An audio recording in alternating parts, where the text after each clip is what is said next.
De nombreuses organisations dont ONU ont fait des déclarations sur l'importance de la justice sociale pour les personnes. Elles présentent également des plans pour une plus grande justice sociale en s'attaquant à la pauvreté, à l'exclusion sociale et à l'économie et au chômage. À cet effet, l'Assemblée générale des Nations unies a décidé d'observer le 20 février de chaque année comme la journée mondiale de la justice sociale. Rencontré, un juriste a expliqué ce qu'est la justice sociale et en quoi elle consiste. C'est que vous vous dites, vous avez affaire à un territoire sur lequel vous avez une population et vous avez également, disons, le gouvernement ou le pouvoir public, c'est-à-dire des institutions qui sont chargées de gérer ou d'administrer cette population-là. Alors, la mission de ceux-là qui sont appelés à administrer les autres, à gérer les autres, c'est quoi? C'est de répondre aux attentes, aux besoins de ces populations-là. Et répondre à ces attentes, aux besoins de manière équitable. C'est-à-dire qu'il faut quand même un certain équilibre à un certain niveau.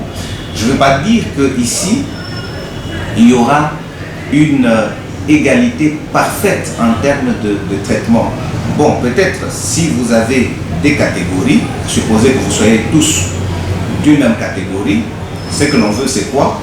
Que dans cette catégorie-là, vous ayez un même traitement.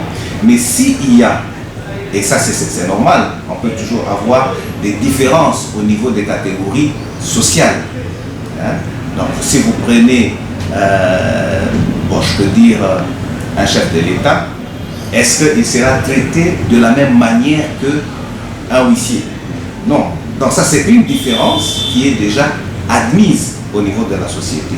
Mais seulement quand on rentre dans la catégorie des huissiers, on s'est dit, voilà, il faut que tous soient traités de la même manière. Premier aspect. Un deuxième aspect, c'est que même si on peut admettre des différences, mais il ne faut pas que ces différences-là soient tellement criantes que les autres s'estiment être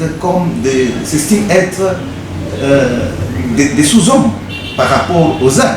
C'est-à-dire, celui-ci, il gagne par exemple 100 000 $ le mois, et l'autre gagne 100 $. Et les deux sont appelés à vivre dans une même société, confrontés aux mêmes réalités. Non. Donc, Cette journée a été initiée depuis 2009.